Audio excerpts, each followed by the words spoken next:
kita akan menemui salah seorang pecinta kopi asal Kabupaten Bandung, tepatnya di Ujung Berung, di Perum Gending Mas.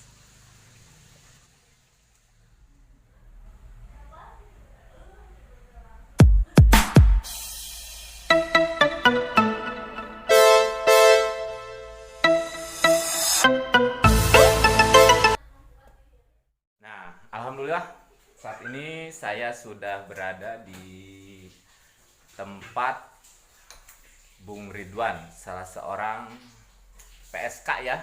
Kalau PSK itu bukan bahasa kotor, tapi pembuat seduhan peracik seduhan kopi, yang ia katakan seperti itu.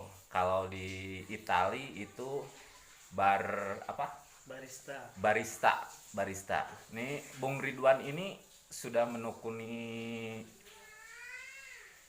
kopi ini dari mulai dari yang disebut Special Coffee Association of America Coffee Pingcom. Itu seperti apa sebetulnya? Specialty coffee ya. Specialty coffee itu kopi yang spesial lah. Jadi bukan kopi komersil. Kalau kopi komersil itu kopi yang biasanya kita banyak temukan di pasaran, yang mana kandungannya itu sudah bercampur dengan kimia lain atau dengan material lain seperti gabung. Kenapa disebut specialty? Karena memang kandungan kopinya ya mendekati 99% itu kopi alami. Dan biasanya itu menghasilkan cita rasa kopi yang sangat khas. Ini kalau dulu disebutnya kopi para tuan. Jadi sekarang pun kita berhak untuk menikmati ya kopi, karena sejatinya kopi itu komoditas pribumi. Jadi kita jangan terlena sudah merasa mencicipi kopi, padahal itu adalah kopi yang sudah banyak dicampur material yang lain. Nah, specialty coffee ini digagas oleh suatu asosiasi karena mereka menginginkan menjaga kualitas, sehingga kopi-kopi yang tidak lolos quality mereka ya tentu saja diturunkan grade-nya, bukan specialty lagi tapi kopi komersil. Nah, bukan berarti kopi specialty artinya tidak ada di pasaran. Jadi kalau teman-teman mendapatkan satu bungkus atau kemasan kopi ada tulisan specialty-nya, ya berbahagialah Anda menikmati kopi yang benar-benar memiliki cita rasa kandungan yang sangat premium, yang sangat nikmat untuk dinikmati di sore hari bersama kawan-kawan, bersama keluarga. Kalau untuk bisa membandingkan rasa kopi yang memang kualitasnya katakanlah cukup baik, itu seperti apa sebetulnya nih Pak? Pada dasarnya mungkin dengan rasa ataupun dari biji atau seperti apa? Iya, jadi di komunitas kopi itu ada yang disebut pencicip kopi ya, bersertifikat ya. Itu dari sini, salah satunya dari Specialty Coffee Association. Mereka mengeluarkan sertifikat pencicip kopi. Jadi di Indonesia sudah ada beberapa kawan, mereka memiliki sertifikat kopi tersebut dan menjadi acuan kopi A, kopi B, apakah mereka lolos cita rasa seperti yang direkomend oleh asosiasi kopi tersebut, atau terlempar ke kopi komersil. Nah, cita rasa kopi itu ditentukan oleh banyak faktor, diantaranya bibit. Tentu saja itu adalah yang paling pertama sekali.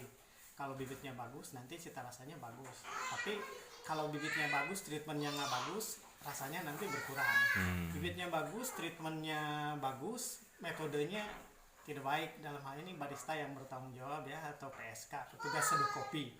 Nah, kalau dia tidak begitu menguasai metode penyajian kopi yang baik, juga bibit treatment yang bagus, nanti kualitasnya sedikit menurun gitu. tapi masih bisa dinikmati, jangan khawatir, karena dari kelas-kelas kopi yang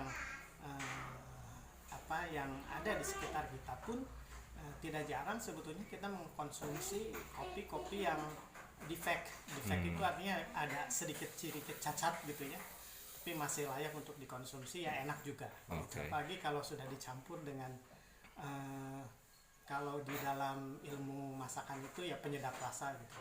Jadi di kopi juga bisa aja ditambahkan penguat rasa dan lain sebagainya. Tapi kembali, kalau kita sudah memiliki pengetahuan specialty kopi, kita tidak akan terkecoh.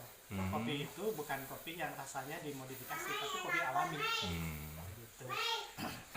Tadi saya lihat kopi yang disajikan begitu piawai ini. Kiat-kiatnya seperti apa sih sebelumnya menekuni hingga bisa melukis dalam satu cangkir kopi nih dengan rupa-rupa lukisan kembang, terus gambar-gambar lainnya. Daun, itu ya, itu kiatnya seperti apa sebetulnya?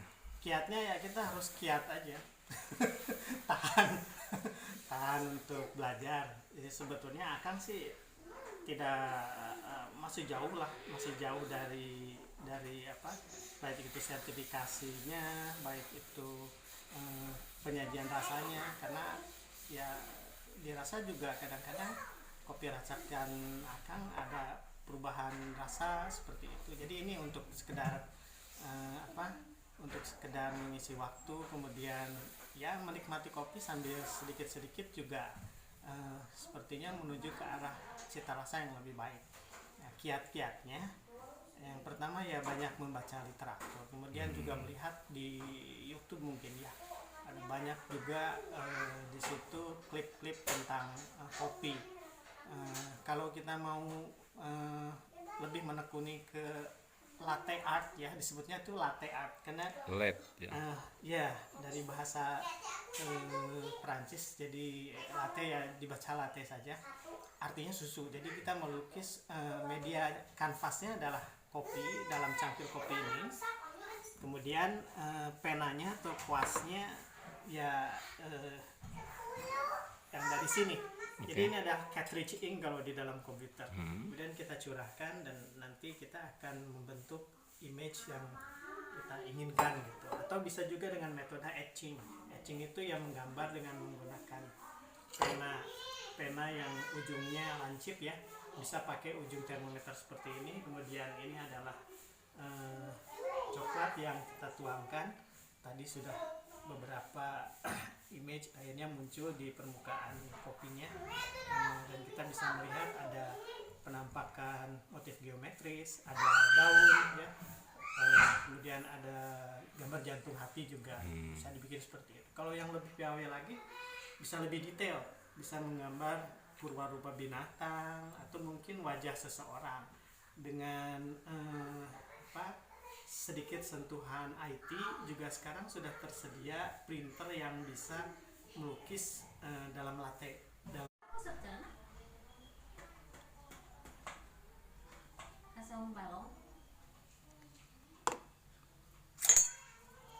Bikin motif bunga.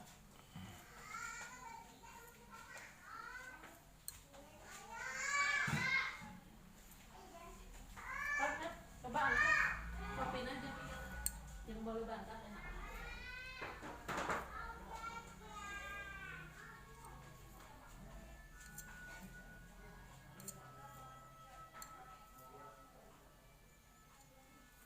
Wis,